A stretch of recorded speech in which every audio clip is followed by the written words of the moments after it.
Dinosaur या dinosaur की extinction, इस सब के बारे में आपने सुन रखा है। कैसे एस्ट्रॉयड बुलेट की स्पीड से जमीन के साथ टकराया और कैसे इस जमीन को एक ही झटके में चंद सेकंड में तबाह कर दिया और तमाम डायनासोर भाप की तरह हवा में उड़ गए। लेकिन ये स्पीशी, इतना बड़ा जानवर 15 करोड़ साल तक इस अर्थ पे, इस जमीन पे राज करता रहा। क्या हुआ कि ये अचानक से एक्सटिंक्ट हो गया और कैसे चौथी मास एक्सटिंक्शन से लेकर लास्ट जो मास एक्सटिंक्शन हुई जब डायनासोर तबाह हुआ, इस दौरान कैसे ये फले फूले और कैसे इतने बड़े साइज में बन गए, यही जानेंगे हम इस वीडियो में। डायनासोर के पहली बार पैदा होने से लेकर डायनासोर की एक्सटिंक्शन तक क्या हुआ इस 15 करोड़ साल के दौरान और कैसे ये आहिस्ता आहिस्ता उस एक्सटिंक्शन की तरफ बढ़े। लाइफ ऑन आवर प्लेनेट का ये पार्ट है 7 और ये है लास्ट पार्ट। हमने इससे पहले 4 मास एक्सटिंक्शन डिस्कस की, यानी कि आज इस एक्सटिंक्शन से पहले पहले जो 5th मास एक्सटिंक्शन है, इससे भी 15 करोड़ साल पहले 4 बार दुनिया तबाह हो चुकी थी। बहुत से जानवर, बहुत सी स्पीशीज, बहुत से सी एनिमल्स, लैंड पे रहने वाले एनिमल्स जो इन एक्सटिंक्शन में तबाह हुए। और 100 में से अगर परसेंटेज की बात करें तो आज जो स्पीशीज, जो जानवर, परिंदे और बर्ड्स और इंसेक्ट्स इस जमीन पे मौजूद है, पूरी टाइमलाइन में आज तक गुजरे सब जानवरों का सिर्फ 1% है, ओनली 1%। यानी कि 99% जो एनिमल्स, जो स्पीशीज हैं वो एक्सटिंक्ट हो चुकी हैं, जिसमें से मैक्सिमम डायनासोर के आने से पहले ही हो गई थी। अगर आपने इस बारे में जानना है कि कैसे हमारी अर्थ अरबों साल पहले स्टार्ट हुई, कैसे पहली, दूसरी, तीसरी और चौथी मास एक्सटिंक्शन हुई, सबसे पहले कौन से जानवर ने इस जमीन पर कदम रखा, या सबसे पहले जो जिंदगी थी वो समुद्र में थी या लैंड के ऊपर थी, इस सब के बारे में अगर आप जानना चाहते हैं तो हमारी सीरीज को फॉलो करें। इससे पहले वाले तमाम पार्ट्स देखें। आपका जो सबसे बड़ा क्वेश्चन है कि दुनिया कहाँ से स्टार्ट हुई और कहाँ पे एंड हो रही है, इस सब के बारे में आपको क्लियर हो जाएगा। इस सीरीज को बनाने का मकसद था कि आसान ज़बान में आपके इस बहुत ही बड़े क्वेश्चन का आंसर किया जाए कि कैसे ज़िंदगी इस अर्थ पे स्टार्ट हुई और कैसे डायनासोर की एक्सटिंक्शन तक चली। इस सीरीज में किसी भी रिलीजियस पॉइंट को नहीं डिस्कस किया गया, यानी कि किसी के मजहब के बारे में कुछ डिस्कस नहीं किया गया।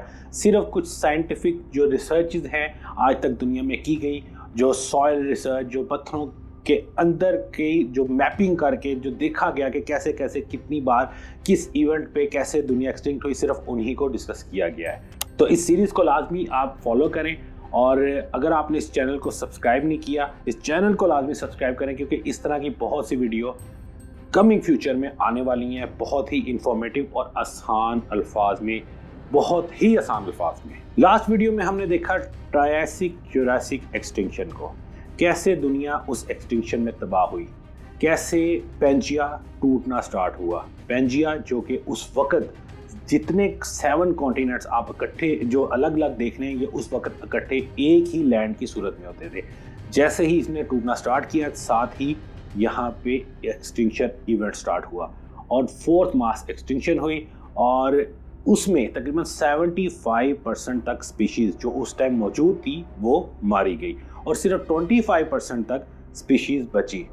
आज यानी कि 15 करोड़ साल पहले के टाइम को अगर हम देखें, 21 करोड़ साल पहले हुआ चौथी मास एक्सटिंक्शन और 15 करोड़ साल पहले, थोड़ा सा फास्ट फॉरवर्ड कर लें, इस दौरान आज दुनिया पे डायनासोर फल फूल रहे हैं और हर जगह चल रहे हैं।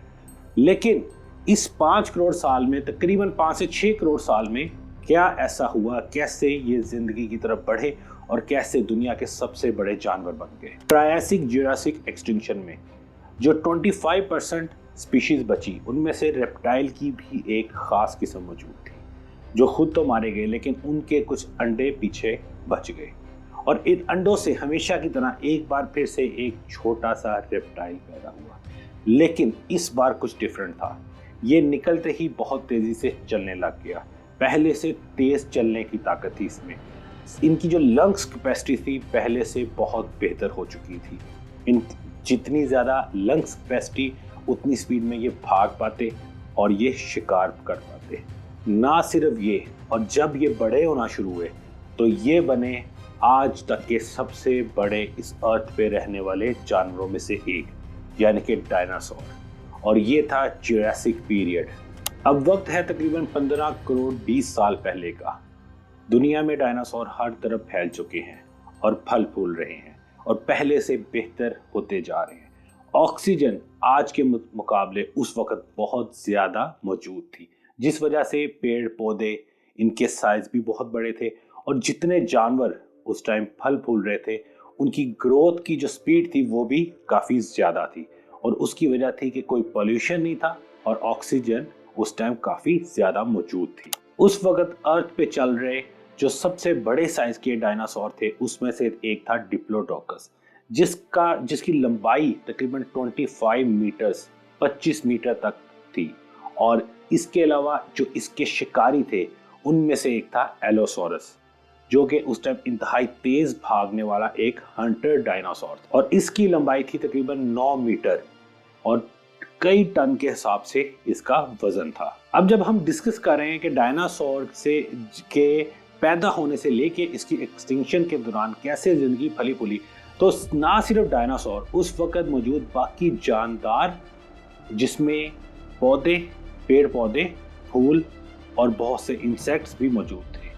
फूल इससे पहले जमीन पर फूलों की तादाद इतनी ज्यादा नहीं थी और ज्यादातर जो पेड़ पौधे जमीन पर मौजूद थे उनको या तो रोशनी की जरूरत पड़ती थी, जिसको आप फोटोसिंथेसिस भी कहते हैं, या वो पानी के जरिए ही फल फूल रहे थे। लेकिन पहली बार डायनासोर पीरियड में ही ऐसा हुआ जो पेड़ पौधे हैं इसमें फूल बनना स्टार्ट हुए और पहली बार पोलन्स का इस्तेमाल शुरू हुआ। कैसे? इंसेक्ट्स ने एक जगह से पोलन्स कलेक्ट करके दूसरी जगह शिफ्ट करना शुरू किया, यानी कि एक पौधे से कुछ उड़ने वाली मक्खियां या इंसेक्ट्स आप कह लें, फ्लाइंग ऑब्जेक्ट्स आप कह लें, वो उड़ते और अपने पाँव के साथ, अपनी बॉडी के साथ कुछ पोलन्स को लेकर दूसरे पौधों पर बैठ जाते। इससे इन पोलन्स का जब एक्सचेंज शुरू हुआ तो आहिस्ता आहिस्ता फूल फैलना शुरू हुए और चलते चलते वक्त आ चुका है तकरीबन 13 करोड़ साल पहले का।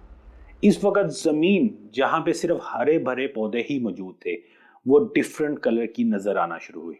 हर तरफ फूलों ने अपने रंग बिखेरना शुरू हुए। मक्खियों को, बीज को इनसे मिलता नेक्टर, स्वीट नेक्टर, और जब ये एक फूल से दूसरे फूल पे शिफ्ट होती, जब एक फूल से दूसरे फूल का सफर करती तो अपने साथ पोलन्स को भी शिफ्ट करती, जिससे इनकी ग्रोथ में इजाफा होता गया और हर तरफ फूल फैलते गए। स्पाइडर्स भी उस वक्त तक जमीन पे मौजूद थी। ये तकरीबन इस वक्त यानी कि 13 करोड़ साल पहले से भी 10 करोड़ साल अगर आप पीछे चले जाएं, ट्रायसिक जुरासिक पीरियड से भी अगर आप पीछे चले जाएं, ये तब से फल फूल रही थी। लेकिन पहली बार डायनासोर के पीरियड में स्पाइडर्स ने जाल बुनना शुरू किया और ये आज तक अपनी इसी हालत में चलती आ रही है और इसकी भी हजारों किस्म की स्पीशीज दुनिया में आज भी मौजूद है। तकरीबन ट्रायसिक पीरियड से ही जितने भी जानवर इस जमीन पर मौजूद थे उनमें से बहुत से ने अपने विंग्स डेवलप कर लिए थे, यानी कि बर्ड्स की शेप में आ चुके थे। और 11 करोड़ साल पहले जब डायनासोर फल फूल रहे थे उस दौरान भी कुछ ऐसे विंग्स वाले जो डायनासोर्स हैं वो मौजूद थे, जिनमें से एक एग्जांपल है डायनोनिकस की। ये उस वक्त के मौजूद विंग्स वाले जानवरों में से, विंग वाले डायनासोर्स में से एक था। इसकी भागने की स्पीड बहुत तेज थी, इसके पंजे बहुत ज्यादा नुकीले थे, इसकी आईसाइट्स बहुत अच्छे से काम कर रही थी और इनकी एक खास बात थी कि ये ग्रुप में अपना शिकार करते थे। और इसके जो शिकार बनने वाले डायनासोर थे उसमें से भी एक विंग्स वाले डायनासोर की टाइप थी, जो कि ज्यादातर पेड़ पौधे या कुछ भी प्लांट्स, फल उस वक्त जो मौजूद होंगे वो खा के जिंदा रह रहे थे, जो थे आर्केनसोरस। और यहाँ पे जो खास बात है इनके, एक तो ये ग्रुप में शिकार करते थे, दूसरा ये डायनासोर की टाइप अपने जो शिकार है उसको भगा भगा के थका देते थे, क्योंकि ये उनसे साइज में बहुत छोटे होते थे। जब ये ग्रुप में अटैक करते थे तो ये उनको, जब वो फुल स्पीड में भाग रहे होते थे उनको नहीं पकड़ सकते थे। ये बारी बारी उनके पीछे भागते और फिर उनको थका के गिरा देते। लेकिन उस वक्त के जो डायनासोर या बर्ड्स आप कह लें, इन्होंने अभी तक उड़ना नहीं सीखा था। ये ज्यादातर अपने विंग्स का इस्तेमाल गर्म रहने के लिए करते थे। आज जमीन पर मौजूद लिविंग थिंग्स में से अगर बात करें तो एक चीज आज भी मौजूद है और वो है दीमक। और ये डायनासोर के वक्त से इसी शक्ल में चलती आ रही है। ये उस वक्त भी मौजूद थी और जितने पेड़ पौधे हैं इनको रिसाइकिल करने के लिए सबसे ज्यादा हेल्पफुल रहती थी। और इनकी जंग उस वक्त भी चींटियों के साथ थी और आज करोड़ों साल बाद भी चींटियां और दीमक आपस में जंग करते आ रहे हैं। यानी कि ये डायनासोर के वक्त से लेके आज तक नहीं चेंज हुई। अब अगर चींटियों की बात हुई है तो यहाँ पे चींटियों के बारे में एक बड़े ही मजे की बात आपको बता दूं। चींटी का जो सलाइवा है या जो भी रस इनके मुंह से निकल रहा होता है, ये एज एंटीबायोटिक काम करता है बाकी चींटियों का इलाज करने के लिए। यानी कि कोई भी चींटी का हाथ पैर कुछ भी कट गया है तो ये उसको वहां से उस जख्म से चाटती है और आहिस्ता आहिस्ता इनका वो जख्म भरना शुरू हो जाता है। और तकरीबन 24 आवर्स के प्रोसेस में ये एज एंटीबायोटिक काम करता है और ये चींटियां पहले की तरह चलना शुरू हो जाती हैं। फास्ट फॉरवर्ड करते हैं अपनी बात को और आ जाते हैं आज से 9 करोड़ साल पहले के टाइम पे और बढ़ते हैं आहिस्ता आहिस्ता डायनासोर की एक्सटिंक्शन की तरफ। पेंजिया जो कि ट्रायसिक पीरियड में ही टूटना स्टार्ट हो गया था, करोड़ों सालों में आहिस्ता आहिस्ता इसके टुकड़े फैलते फैलते इस कंडीशन में आ गए कि 7 कॉन्टिनेंट्स या जो भी जजीरे आपको आज अर्थ पे समुंदर के दरमियान नजर आते हैं, जब आप अर्थ का मैप देखते हैं, ये तकरीबन आज से 9 करोड़ साल पहले इस सूरत में आ गए थे। इनके दूर जाने की वजह से टेक्टोनिक प्लेट्स में जो है हलचल स्टार्ट हुई। टेक्टोनिक प्लेट्स के बारे में अगर आप नहीं जानते तो मैं आपको बता दूं, जमीन के नीचे मौजूद ये वो प्लेट्स हैं जिनकी मूवमेंट से अर्थक्वेक्स पैदा होते हैं। और उस वक्त भी यही हुआ, जब ये कॉन्टिनेंट्स, ये जमीन के टुकड़े पेंजिया बिखरना शुरू हुआ और दूर दूर इसके पार्ट्स जाना शुरू हुए, तो वहां से एक बार फिर से जलजले आना शुरू हुए, लेकिन ये उतने ज्यादा जोरदार नहीं थे। अगर आप समझ रहे हैं यहां से एक्सटिंक्शन स्टार्ट हो रही है डायनासोर की, तो आप बिल्कुल गलत है। क्योंकि जैसे जैसे ये कॉन्टिनेंट्स अलग-अलग हुए, हर कॉन्टिनेंट के अपने मौसम, अपना एनवायरनमेंट, अपने पेड़ पौधे, जानवर थे और ये पहले से भी बेहतर हो गए। हर डायनासोर अपनी टेरिटरी में पहले से ज्यादा अच्छी ग्रोथ करने लगा, पहले से ज्यादा अच्छी तरह ये फलने फूलने लगे। हर कॉन्टिनेंट का अपना मौसम था और उस मौसम के मुताबिक डायनासोर्स ने अपने आप को ढाल लिया। जैसे आज दुनिया के डिफरेंट एरिया से, डिफरेंट कॉन्टिनेंट से डायनासोर की हमेशा डिफरेंट ही स्पीशी आपको मिल रही होती है। तकरीबन 1 करोड़ साल और गुजर गया और ये वक्त है 6.5 करोड़ साल पहले का।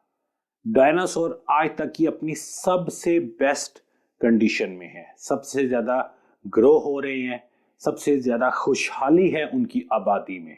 और ये वो वक्त है कि दुनिया पे आप सबका फेवरेट डायनासोर, जिसके बारे में हर किसी को पता है, हर बच्चे को पता है, वो इस दुनिया पे, इस लैंड पे, अर्थ पे मूव कर रहा था, जिसका नाम है टायरेनोसोरस रेक्स यानी कि टी-रेक्स।